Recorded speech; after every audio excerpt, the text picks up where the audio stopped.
Assalamualaikum warahmatullahi wabarakatuh.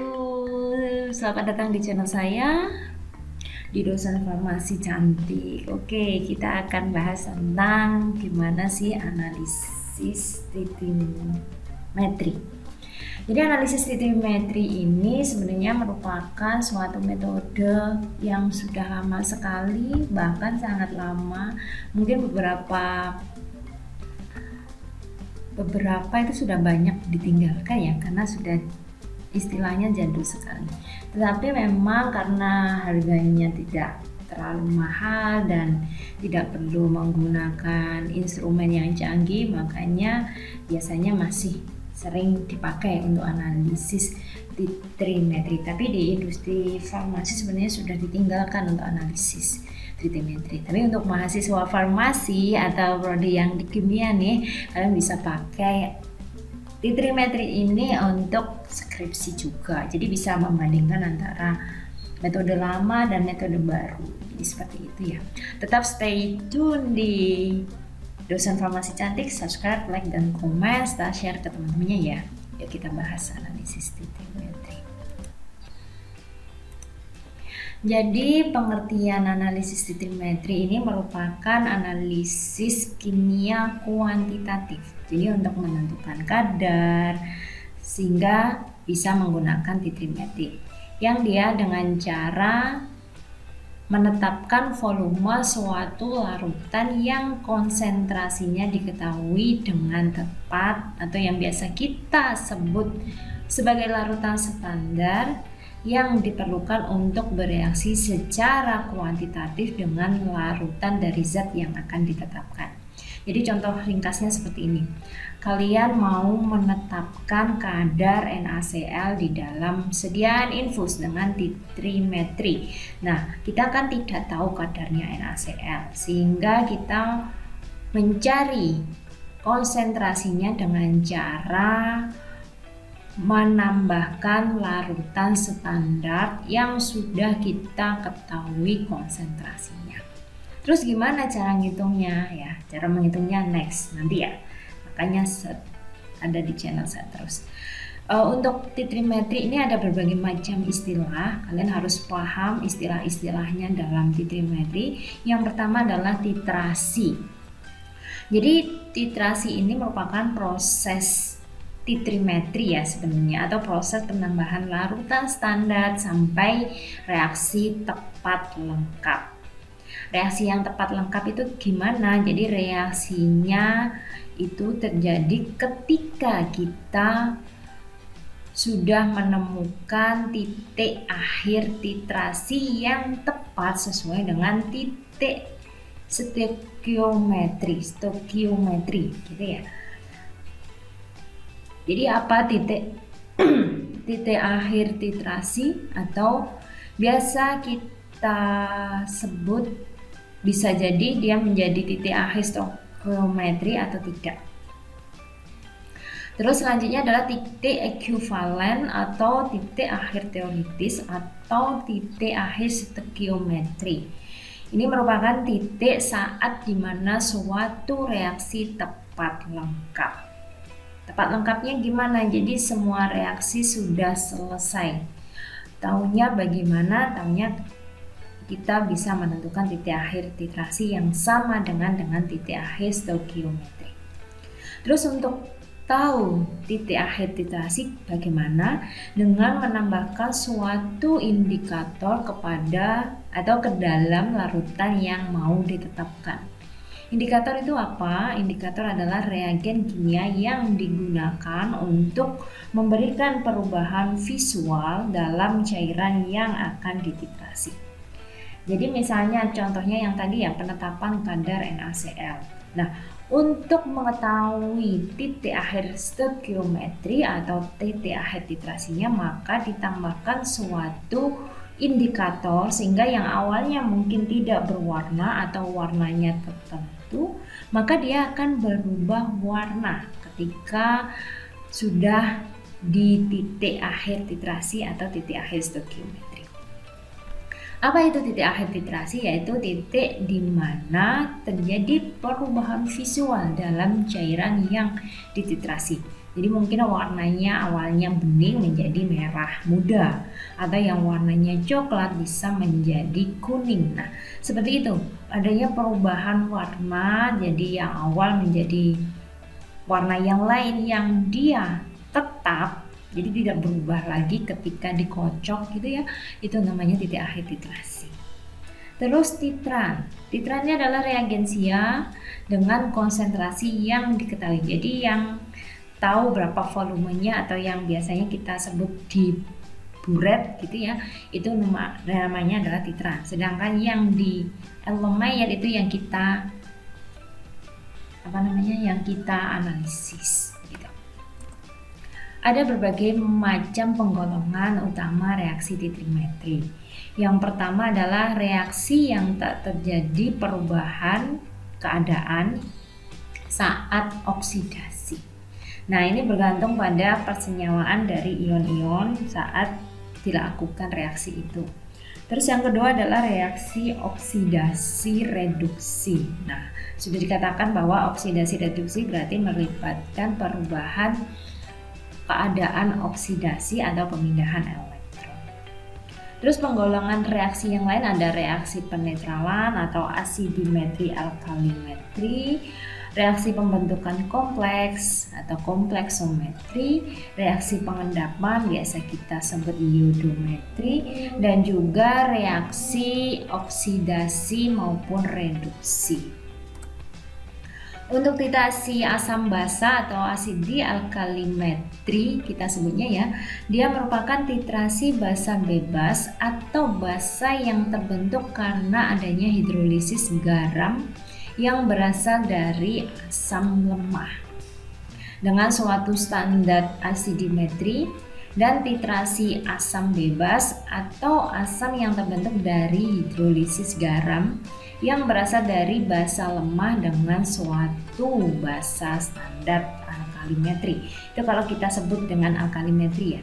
Jadi kalau asidimetri itu merupakan hidrolisis yang berasal dari asam lemah, sedangkan alkalimetri berasal dari basa lemah.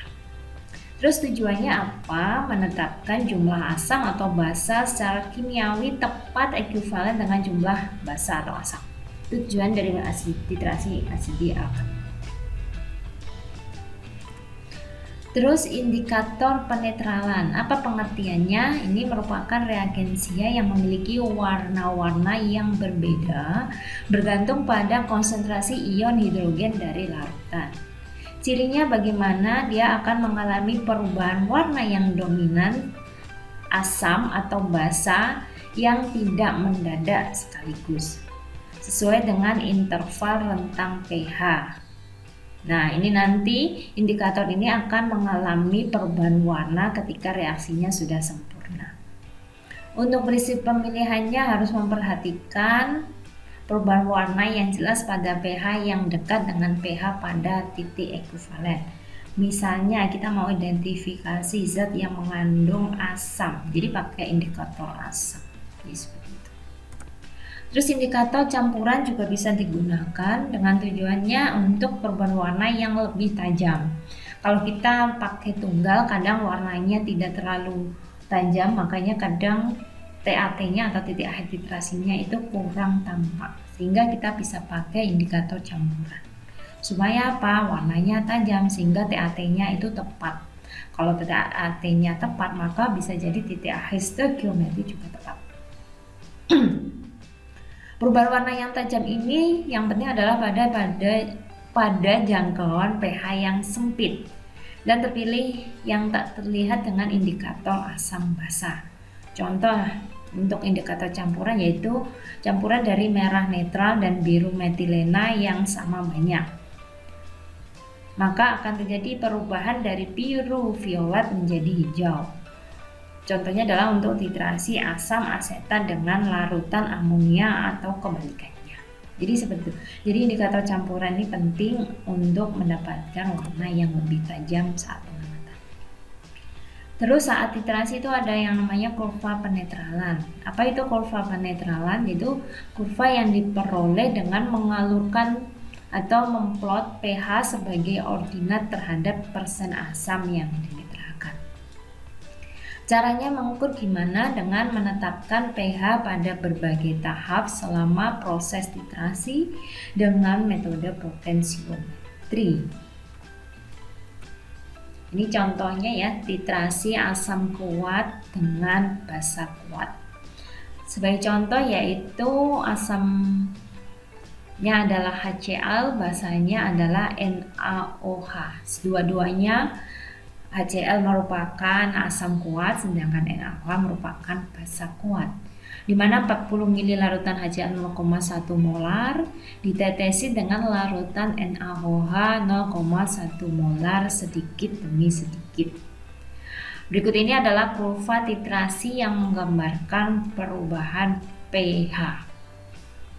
Nah, di sini kita lihat ya, dari volume NaOH yang ditambahkan 10 sampai 80, yang ke atas adalah pH-nya dari 0 sampai 14. Nah, pergerakan daripada pengujian ini yaitu ketika HCl ya, ini ada 40 ml HCl ditetesi dengan larutan NaOH.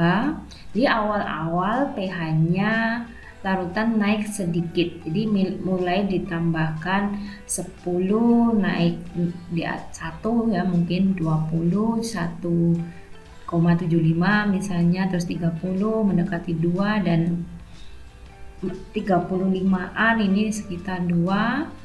Kemudian akan berada di titik drastis saat berada di titik ekuivalen. Jadi di sini ada pH ekuivalen ya, sehingga dia nanti pH-nya pun akan berubah drastis. Nah, ini pH titik ekuivalennya ada di pH 7. Sedangkan indikator yang bisa digunakan adalah metil merah, bromtimol biru, ataupun bisa pakai fenolftalin. Namun kalau dilihat dari perubahan warna, karena metil retinnya kurang terlihat, maka lebih cenderung dipakai fenolftalin karena mudah diamati. Kalau dari dilihat di grafik ini, pada penambahan 40 dia mengalami lonjakan pH di atas 2 sampai 12. Jadi seperti itu. Mengapa? Karena pH-nya ini dia akan melonjak atau mengalami perubahan saat larutan itu tepat di titik pH ekuivalen. Jadi kalau kita lihat di sini kan dari pH berapa ini? Dari pH 4 ke pH 7 itu berarti naiknya adalah 3 satuan pH. Gitu ya. Terus karena sudah meningkat, ketika dia ditambahkan lagi dengan NaOH, maka dia akan mengalami suatu keseimbangan karena sudah di atas pH ekuivalen. Ya, jadi pH ekuivalen ini yang akan kita amati terjadinya perubahan warna, atau biasa kita sebut sebagai titik ekuivalen, gitu ya. Nah, untuk titrasi asam lemah dengan basa kuat, contohnya adalah asam lemahnya asam asetat dan basa kuatnya adalah NaOH, di mana 40 ml larutan asam asetat 0,1 molar ditetesi dengan NaOH 0,1 molar sedikit demi sedikit. Kemudian titrasinya berwarna biru yang menggambarkan perubahan pH selama proses titrasi. Dibandingkan tadi dengan yang sebelumnya asam kuat dan basa kuat yang berwarna merah. Nah, kalau dilihat dari grafiknya ya, ada titik merah dan titik biru gitu ya. Jadi pada titik merah ini adalah titrasi asam basa kuat. Yang titik merah tadi sudah dikatakan TAT-nya di pH 7. Sedangkan kalau pH asam lemah, nah di sini dia berada di titik yang berwarna biru. Kalau dilihat dari grafiknya, di sini ada titik ekuivalen yang merah dan titik ekuivalen yang biru.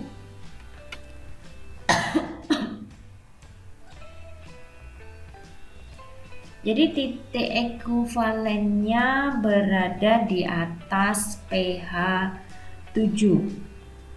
Ya. Jadi ini ditambahkan ya, awalnya dari 0, 20, kemudian 40, dia mengalami titik ekuivalennya di atas 7, yaitu antara 8 sampai 9.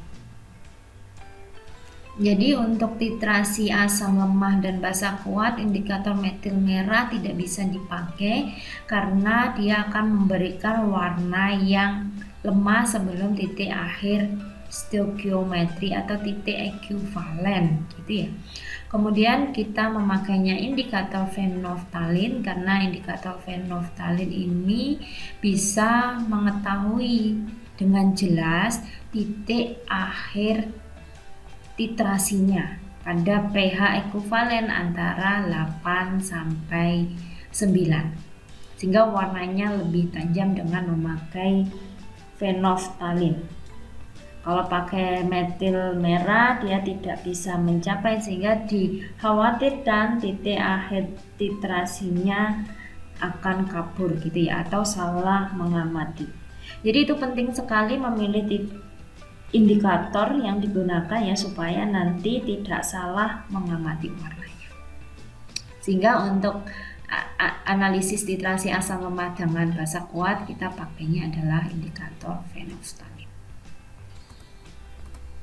Untuk titrasi basa lemah dengan asam kuat, contohnya adalah larutan NH3 40 mili 0,1 molar yang termasuk basa lemah dititrasi dengan larutan HCl 0,1 molar sedikit demi sedikit.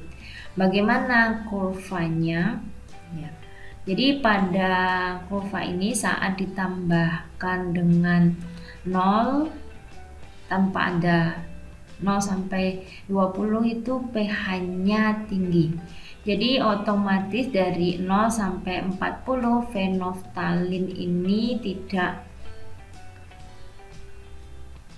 memberikan warna ya pada pH itu. Kenapa? Karena dia titik ekuivalennya dari titrasi basa lemah dengan asam kuat ada di pH 5,28 ya, pH-nya antara 5 sampai 6, sehingga yang dipakai adalah indikator metil merah. Mengapa begitu? Karena pada metil merah ini indikatornya lebih tajam saat mengamati, sehingga dia lebih dipilih dibandingkan phenolphthalein yang dia warnanya tidak terlalu tajam. Jadi itu perbedaan antara titrasi basa lemah dengan asam kuat dan asam lemah dengan basa kuat itu tergantung daripada indikator yang kita pilih, supaya titik akhir titrasinya juga sama dengan titik stoikiometri. Berikut saya berikan contoh berapa konsentrasi dari larutan asam asetat jika diketahui untuk titrasi 25 mili larutan asam asetat tersebut perlu 15 mili larutan NaOH 0,05 molar akan mencapai titik ekuivalen.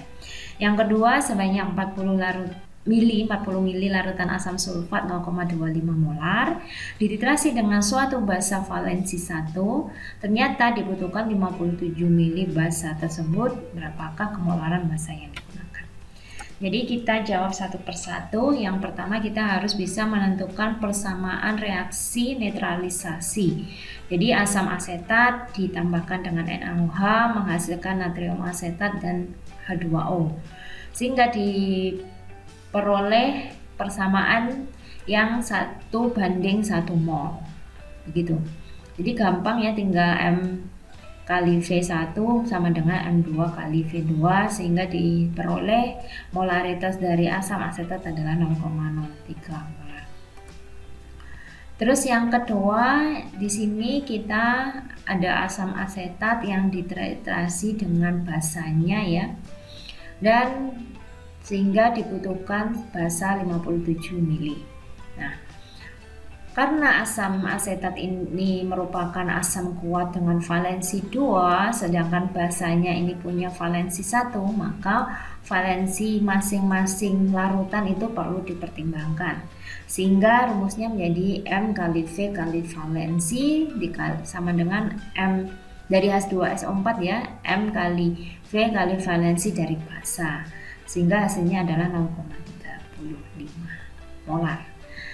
Oke, jadi seperti itu. Jangan lupa kalau ada valensi kalian harus perhatikan valensinya berapa, atau kalian bisa buat reaksinya supaya lebih paham. Kalau misalnya ada pertanyaan kalian bisa tambahkan kolom komentar. Kalau masih bingung ya, terus subscribe, like, dan komen serta share ke teman-temannya. Wassalamualaikum warahmatullahi wabarakatuh.